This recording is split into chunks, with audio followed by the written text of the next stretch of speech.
Good afternoon, everyone. So my name is Sebastian NG from FRONIUS Australia. So today what we're going to talk about is basically FRONIUS commercial solutions. So there's a lot of different options when it comes to FRONIUS. So we will dig into what's the best commercial solution. So before we start, so this year is going to be 75 years of success, a family business. So 75 years for FRONIUS. Hopefully we can throw a party at All Energy this year if it happens.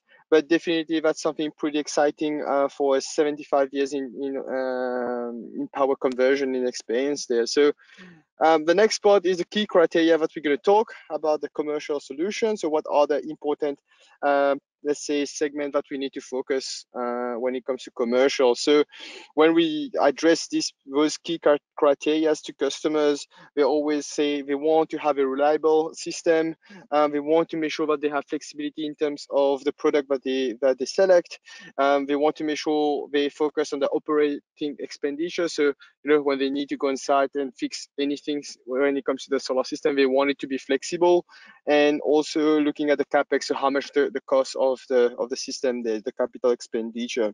So that's what we're going to focus our training on today. So of course, if you have all those 4 pillars set up correctly, it means that you have the best commercial solution. If one of those spots is not there, for sure you will have some challenges in front of you. So what we're trying to do is find this optimal point where we provide this reliable system, this flexible system, and making sure that the cost and the operating expenditure stays low.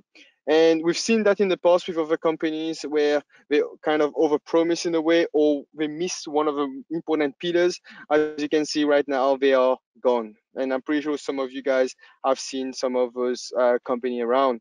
Then let's tackle the first main pillar, which is the reliability of the product. So our product is all made in Austria, in Europe. So we get all the components all around the world, and everything gets welded in our factory at FRONIUS International. Doesn't stop there. When it comes to testing of our product, we make sure that we test beyond what the standard asks us, especially here in Australia, the harsh conditions. So making sure that our product lasts long, it's an important point. And it doesn't stop there. We know that labs and this is doing testing in labs and doing testing in the real world can be different. So we really put our product out there and go, I would say, to the next limit. So here you can see, for example, the Taro that we have here in Australia, but also we have a setup in Greece with 1 meg with our new inverters. But the Snap inverters also has been quite successful for Australia. I think we have around like 400,000 units now around the country, and yeah, definitely it's something that we put them in a very harsh condition, especially on the Queensland coast, I would say. So with all our inverters, they all come with active cooling since the beginning, so we know how active cooling is important.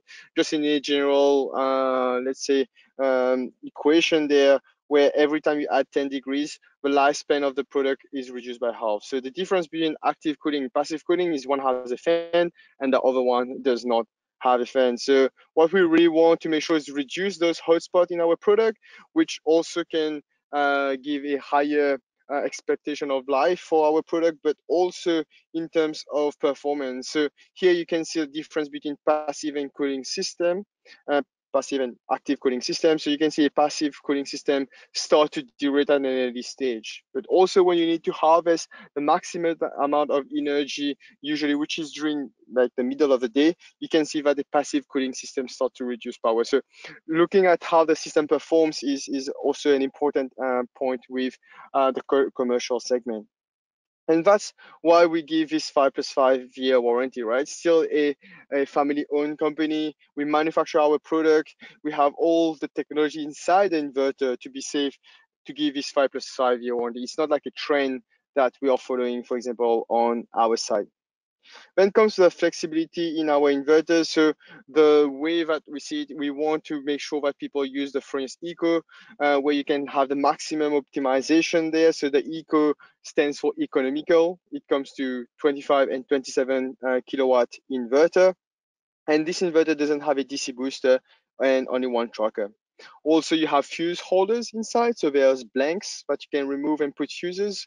And you also have DC connector kit that you can buy separately. So for example, if you want to run a big cable to the inverter and then you don't need to split it again, you can use this kit, which I will show you later. So what we want to have there is an efficient and cost-effective inverter, making sure that you get a good performance, but also a good return on your investment there. So just to show you a difference between a 2-tracker inverter and a single tracker inverter. So here we have the Simo 20. Here you can see that here there's a DC-DC booster. Compared to the Eco, we removed this DC booster.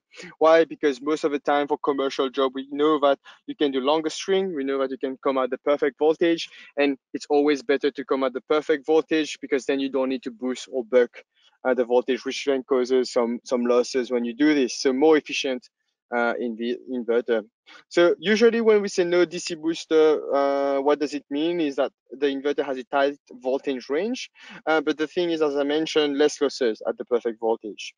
When we say 1-tracker inverter, some people say that you can only use one orientation, but that's not actually true. You can use multiple orientation with minimal loss. That's what we will cover in the next slide. So let's tackle, let's say, the first challenge with the product. So when it comes to any of our inverters, what we recommend is to use our FRONIUS configurator, which tells you which options you can have. So it's really important to know what parameters you need to change to give you more options. So the first thing is we recommend you to change the module temperature from -10 to 10. So you will already see that you will have 1 or 2 more options when it comes to the Eco.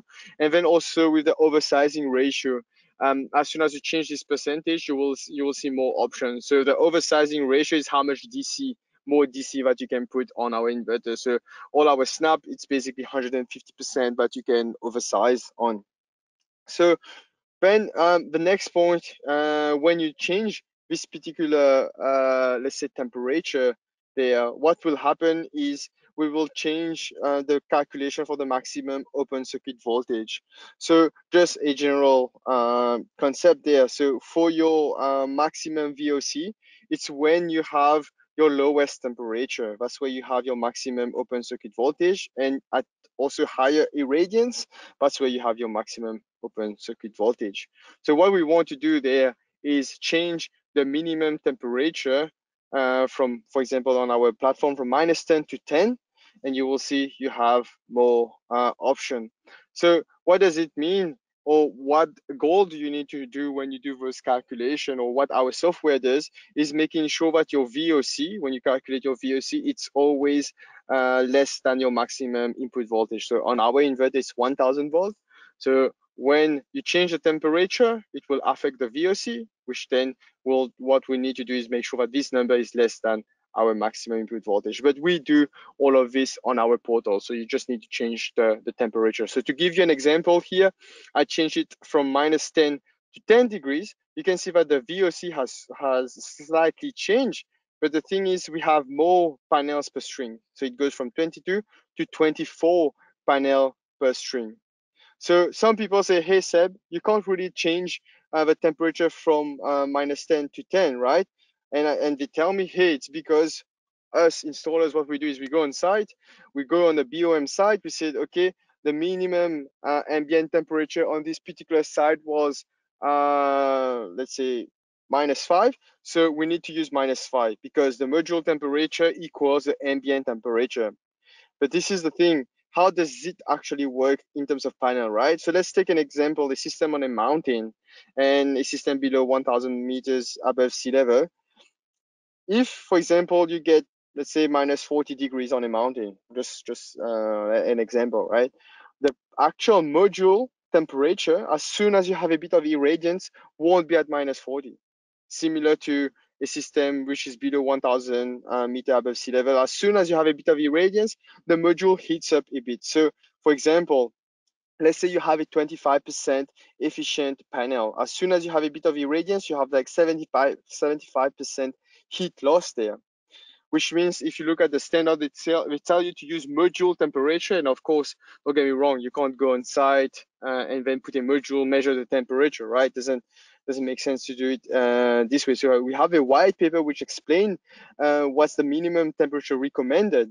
And of course, if you have a system on a mountain, right, and you have, let's say, minus 30 degrees, it's possible that the module is at minus 10 degrees, for example. But any system here in Australia, you shouldn't have any issue. So as soon as you have a bit of irradiance, the cells will heat up. So let's say maybe the ambient temperature is at minus 10 in the morning, but actually the module is already at 10 degrees, which will then change your VOC. So that's what our recommendation is, to change it from minus 10 to 10, and you won't void any manufacturing warranty there. And also the CEC understood the whole white paper also about it. So definitely that's something that you can do to give you more option on the eco side. Then the second thing is about the eco being a single tracker inverter. So how does it work? That's really important to understand. So when you have a one tracker, basically the current gets added from all the strings. Compared to two trackers, you have the current which goes to a tracker and the other current goes to the other tracker.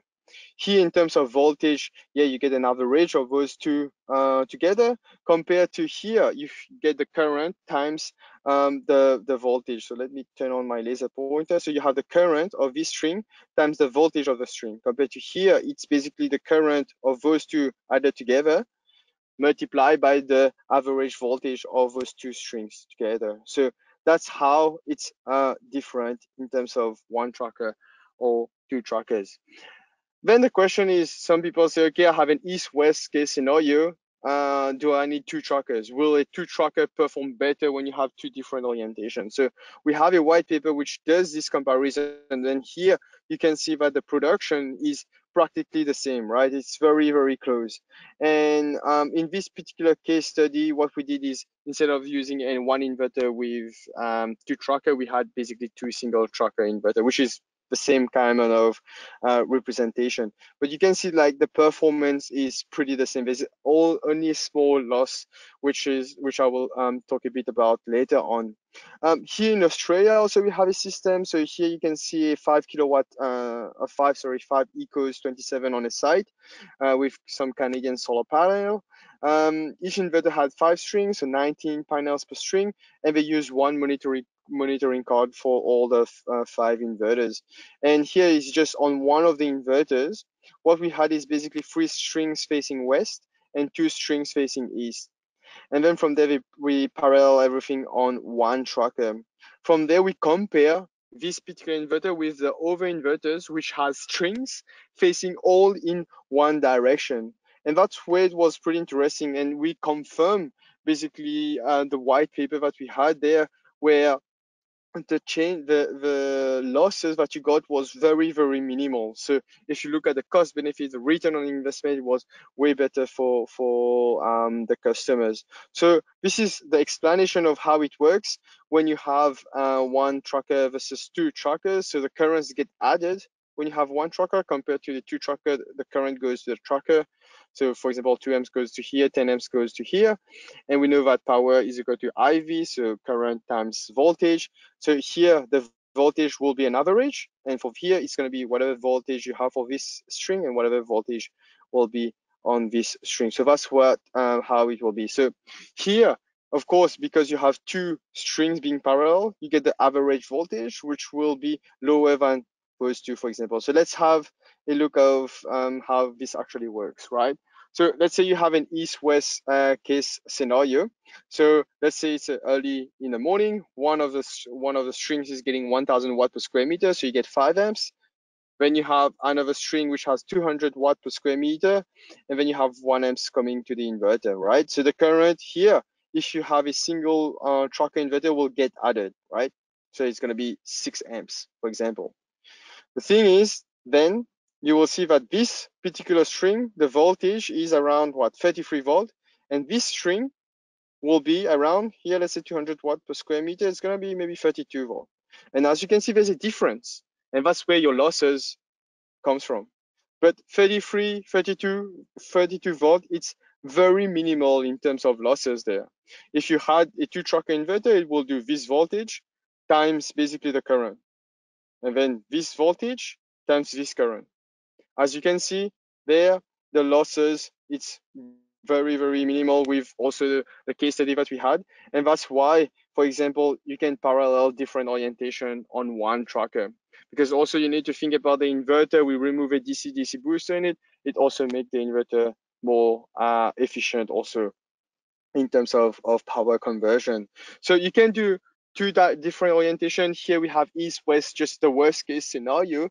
You can also have north, east, west. For example, on one tracker, there are people who did this particular setup.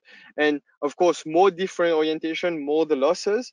But as you can see, 30, like few volts difference won't affect that too much. So definitely encourage people to have a look at those different setup there.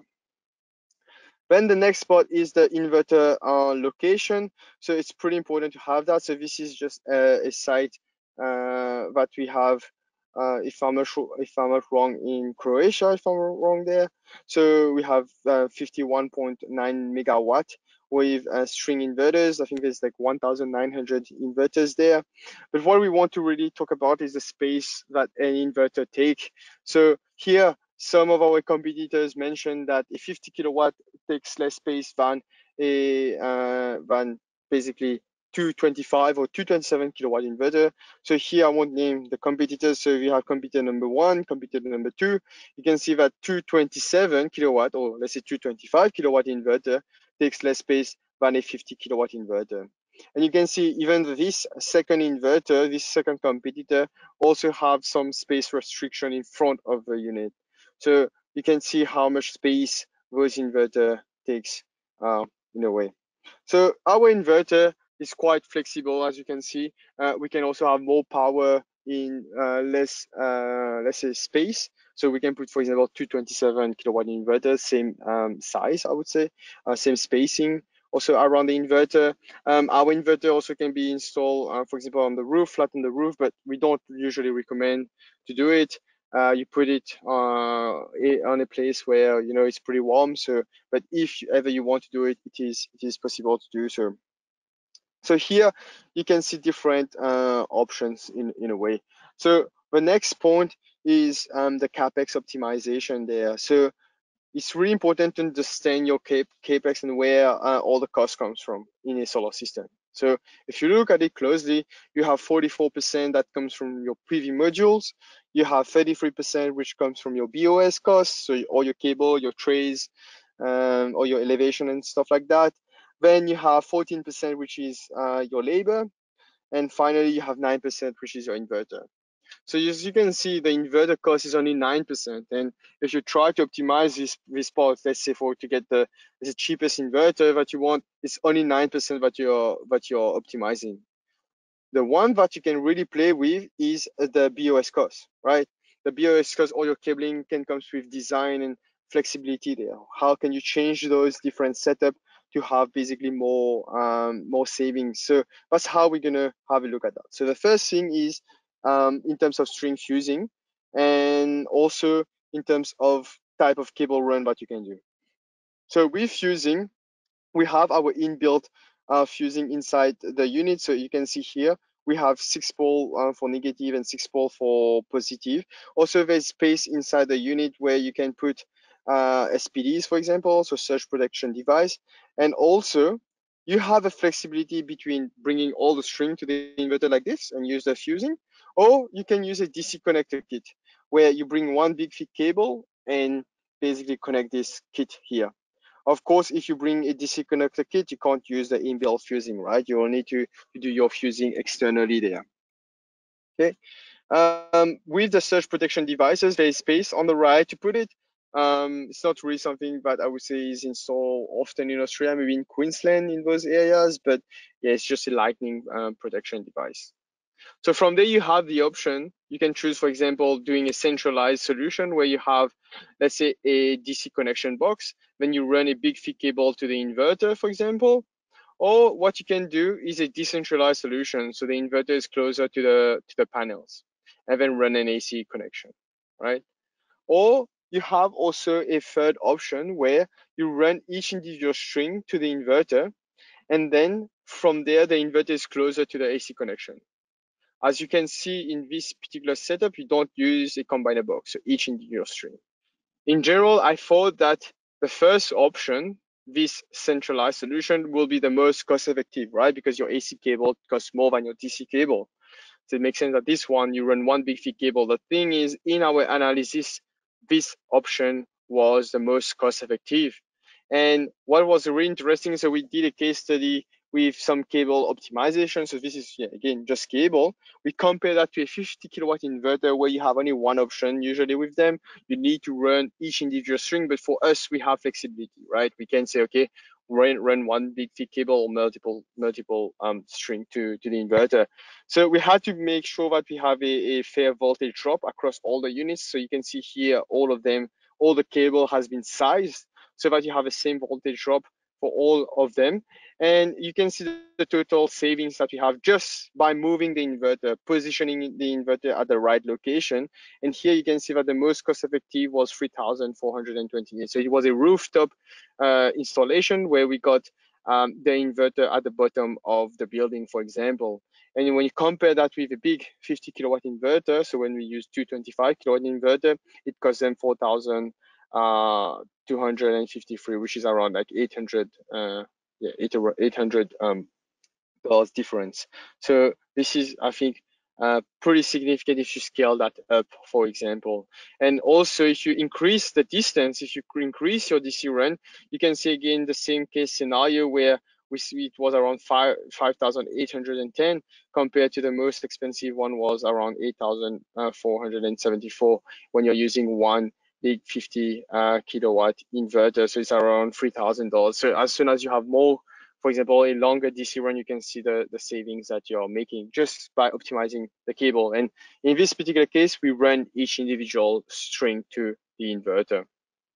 So from there, one part which I would say a lot of installers, especially the residential installers or companies out there, the part that they think that is a bit of a tricky part is system above 30 kVA, right? So as soon as you go above this 30 kVA, you require some protection, and from there, people think that it is complex. But the thing is, it's pretty simple.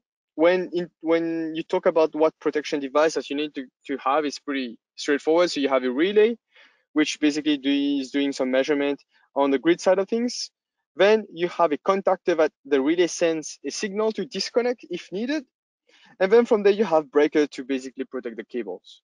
And most of the time, what they do is they put the breaker and contactor in a protection box. And then from there, job is done.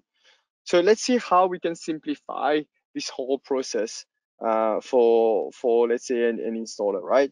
So the first thing is what we encourage is that you remove this contactor and put it inside the eco inverter. So the thing is, when you don't have a lot of components crumpled, let's say in a protection box, right? Basically can increase the lifetime because all those components gets pretty warm depending on the protection box that you're getting, right? So from there, you put the contactor next inside the inverter here, and then you put the breaker in the protection box. The first thing that you do is you reduce the size of this protection box, which means that you reduce costs there. But the thing is, we don't want to stop there, right? We want to get rid completely of this protection box. Don't get me wrong, you still need the stuff that goes inside it. So how do you do it? We give you an example. Let's say you have a 100 kilowatt system, right? And from there you have basically a main office, a factory, and you want to install 4 inverters. What you can do is you can connect 2 inverters on this main switchboard and 2 other one on, let's say, secondary board.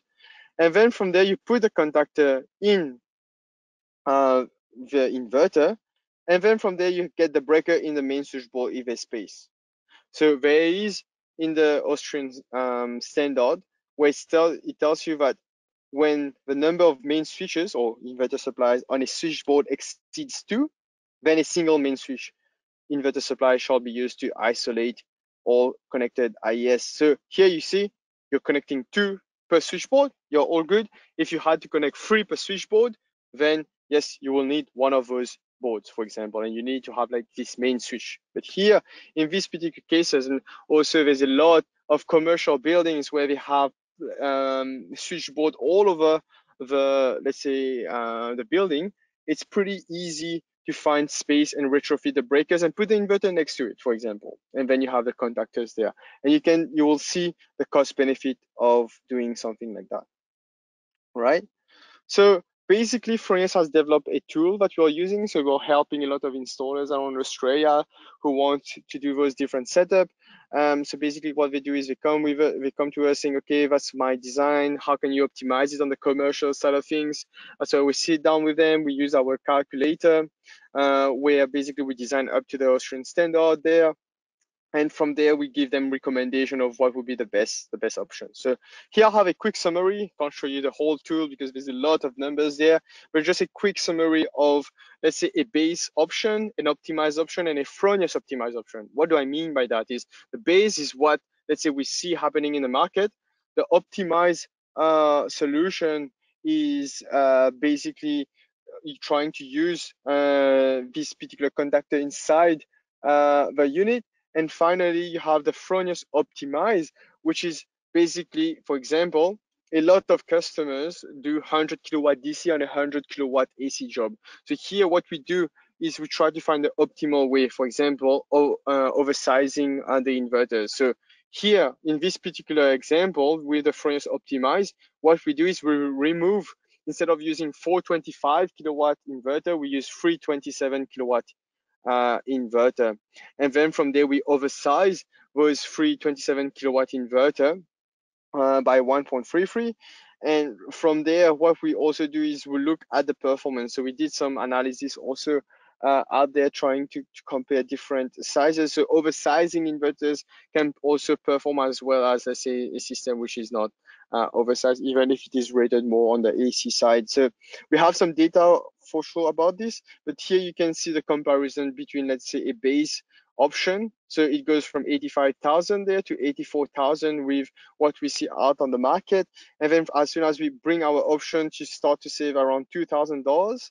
And when you go with our solution, it's $5,000 for, let's say, a 100 kilowatt system. And we need to make sure that we keep it fair with the peak power losses there, with the comparison, making sure it is quite close, right?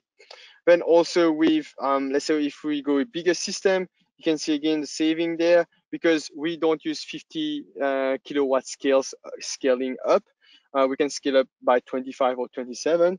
You can already see also the difference there. So 166,000 to 153,000.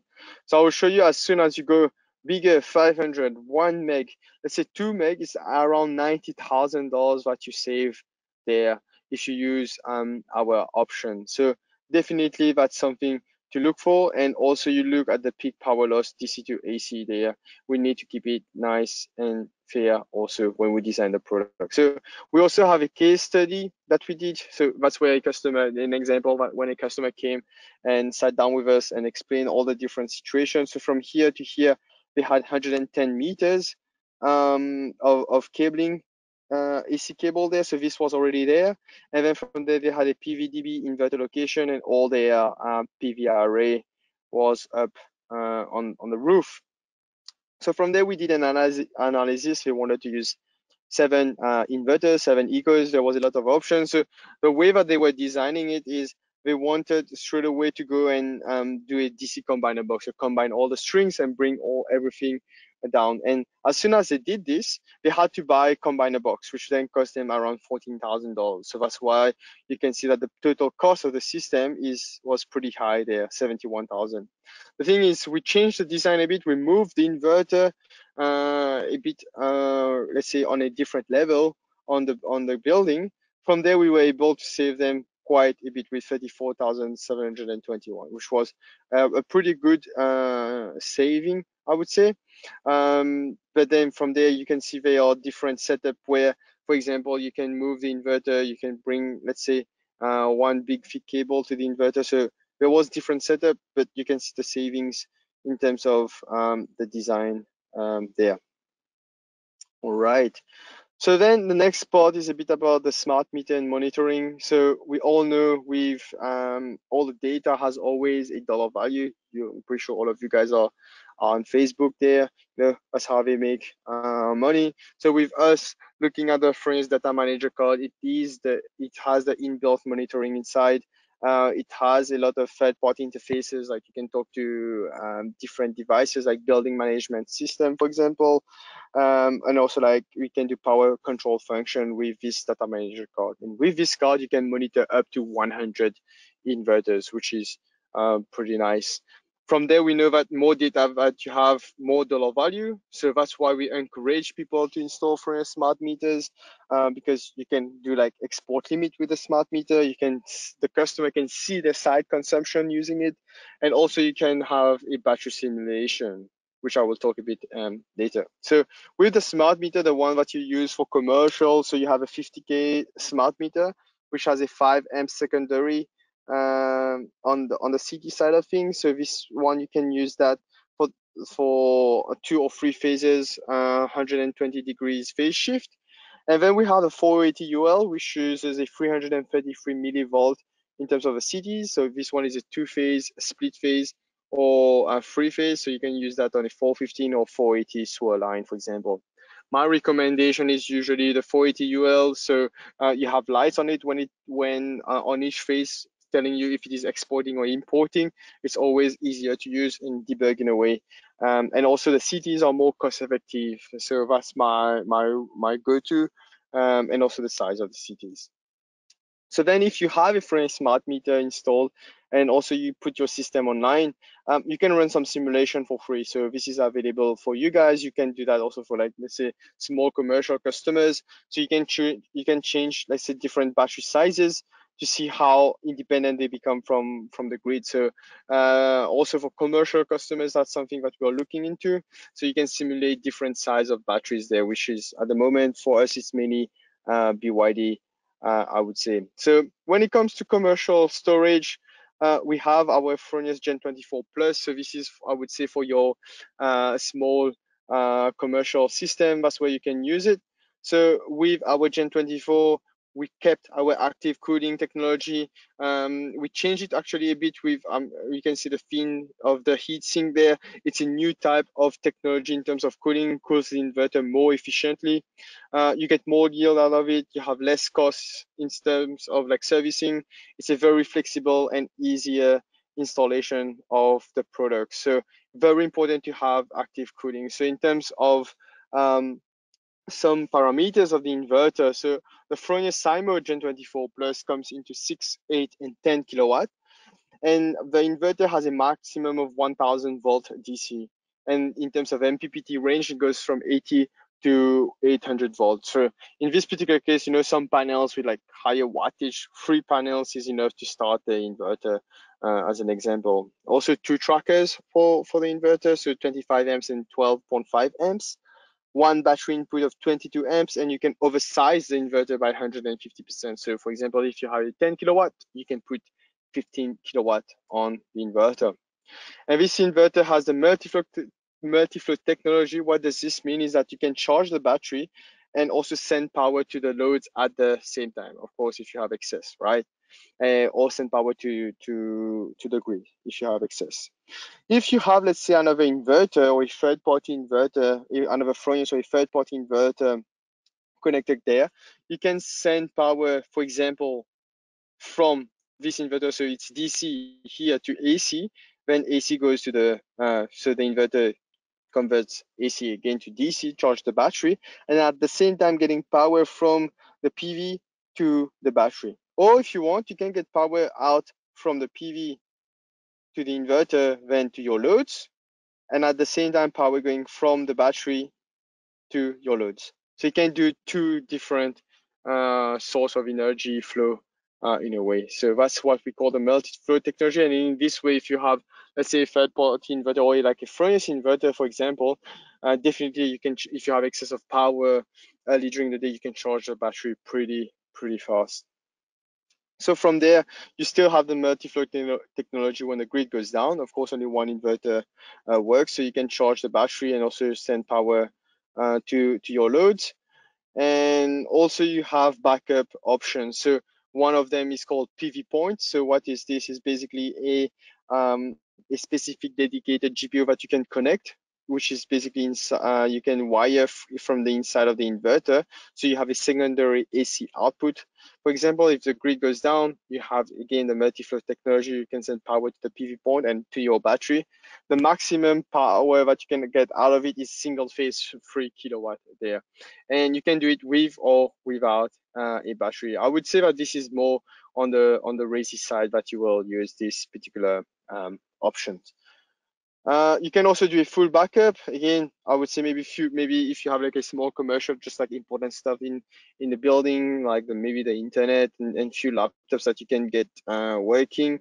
So you need to install a backup switch there where you disconnect from the grid, and then from there again you have this multi-flow technology going to the battery and to the household or to your loads there. So you can do both at the same time.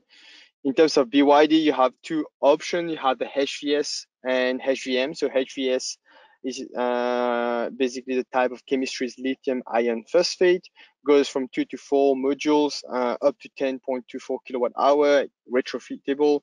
It's really easy to install, ground mount. It's very modular, so there's something to basically can start with maybe a few modules and then add a bit more later on. So definitely it's beneficial for the customer. If you want to go with the bigger battery stack, so you can go up to 22 kilowatt hour with the HVM, 2.8 kilowatt hour steps also, and from there pretty the same.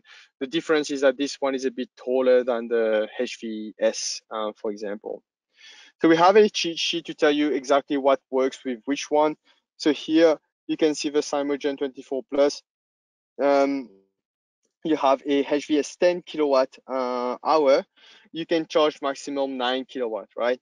But if you had, for example, a HVM 11 kilowatt hour, you can only charge with 4.49. So it's very important that you see what you get with the type of battery you have. So for example, if you want to make sure you have the maximum discharge capability and also the maximum storage possible, then you go with the HVM 22.1 kilowatt hour.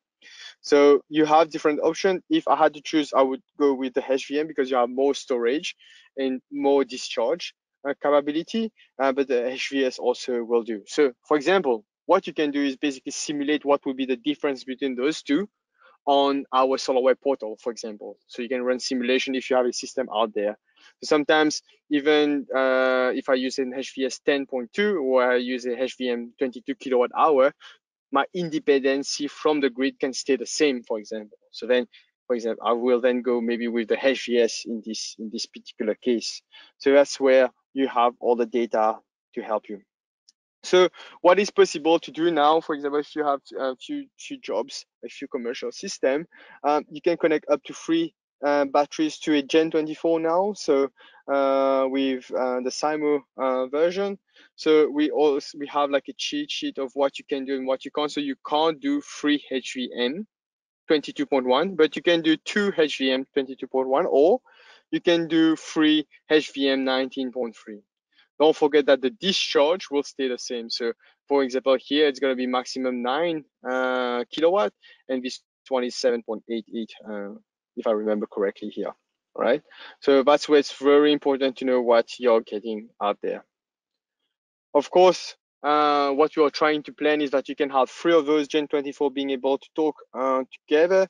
We have some partners working on a solution like third-party controllers working on some solutions. So if you ever have a project where you want to have multiple Gen 24 with batteries, all of them with batteries, please get in touch with us and we will help you with the design. But definitely there are a few companies out there trying to achieve this goal. So what's the plan with the Snap Inverter range is being able to have those 3. So all those jobs that you already did with the Snap Inverter, that's where you will be able to retrofit those 3. Maybe you tell them, okay, may make sense to add more panels on your system. You can then add more storage also, or add storage on the system. So definitely beneficial for the customer. Lastly, the last pillar is the OPEX, and that's, I would say, something which is something pretty new in Australia, right? Because everyone is installing a lot, but all the system, right, will need to be serviced at a point of time, right? All the system, it's basically like your car, you will need to service it. Any power electronics will need to be serviced, and that's something that FRONIUS, we are pretty aware and pretty developed in, because we've seen that happening in other countries, for example, where servicing your solar is similar to servicing your car. So that's where, for example, with the snap inverter feature, just 4 screws is basically required to remove the inverter from the wall bracket. And also with the board exchange, if something happened, let's say you have a system on the roof, you just carry a box with you and you can just do an exchange. So this is only for FRONIUS service partners, of course, but you reduce the downtime of the system. So if you have like performance agreement with the customer, you can reduce the chances of things going wrong in this section, for example. Also at FRONIUS, our team is growing. So we have now, I think, around 40 employees. Our tech support team is growing also. I think we have around 9 to 10 people now, engineers sitting there. We got new people, we're training them. Definitely the FRONIUS way, we want to make sure you guys have this quality service there. We still have our repair center. That's something I would say a lot of people tend to forget. We have a repair center. So all your products that has issue comes back to FRONIUS, and we try to repair it, of course, and from there it goes back to an exchange pool. So we have now 2 MTS machines. We have more people also joining the repair center team. It's definitely something we are investing time also with the SOS platform. So we want to make sure that you guys are independent if ever tech support gets busy. So you can arrange a case on our SOS portal. You can basically also request exchange. So definitely it's an easier process also for you in trying to debug, let's say, challenges or error codes that you're getting there. So we have a new SOS platform, which we will do a webinar about. So I will leave this on the side. Definitely the guys will be able to cover that. So if you look at the overall solution, what we really want to make sure is we hit this sweet spot at the middle, right? Having this balance between reliability, Capex, Opex, and design flexibility. We want something very nice and sweet in the middle there. And it's not always easy to find this spot, but that's something that we are focusing a lot at FRONIUS. So as you can see, we're trying to complete this cycle. We are one step closer to this 100% renewable with our new hybrid inverter, but also over upcoming products out there. It brings us a step closer to this 100% renewable with basically also wind, hydro. Being able to integrate with different source of energy is very important. So we are participating in a lot of different work group to advance in this direction. So that's pretty much it on our side. So let's see if any of you guys have any questions. You can shoot it through.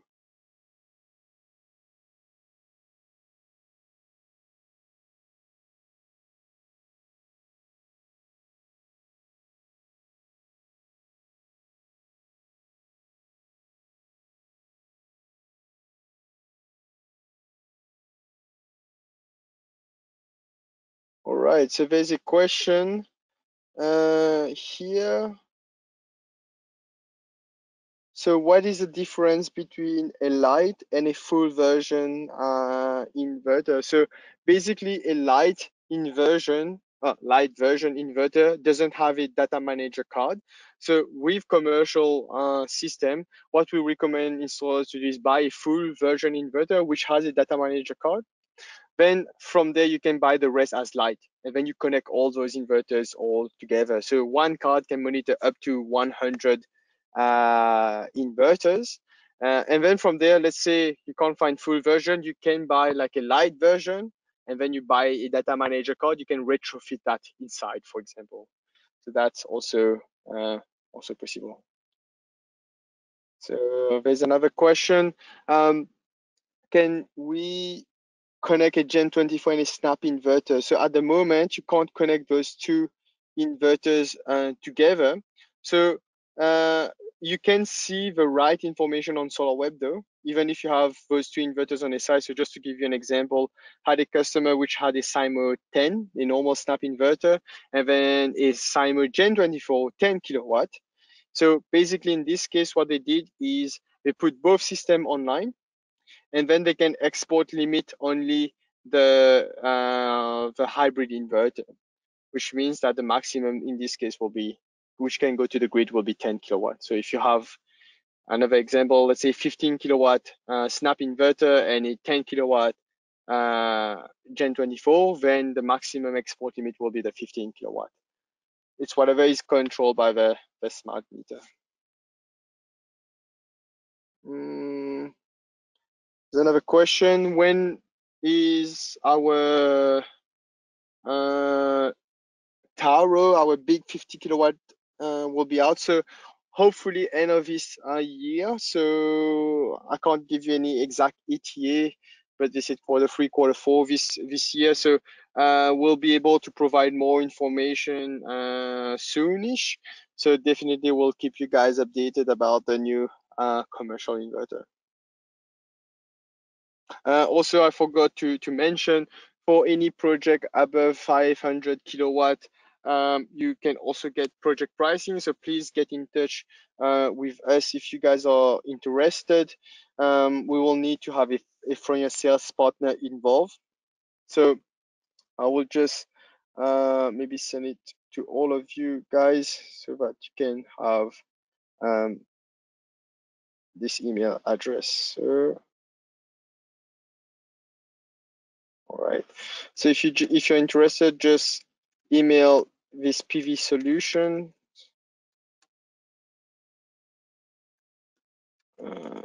email. So basically, the application engineers looks after this queue, and solution team looks after this queue. So if you want to learn more about project pricing, please feel free to get in touch there. All right. I think that's pretty much it. Thanks so much, guys, for joining today. Really appreciate your time here. Hopefully, we can see each other soon after this long, let's say, year that we missed. So, yeah, thanks again for everyone for coming, and see you all guys soon.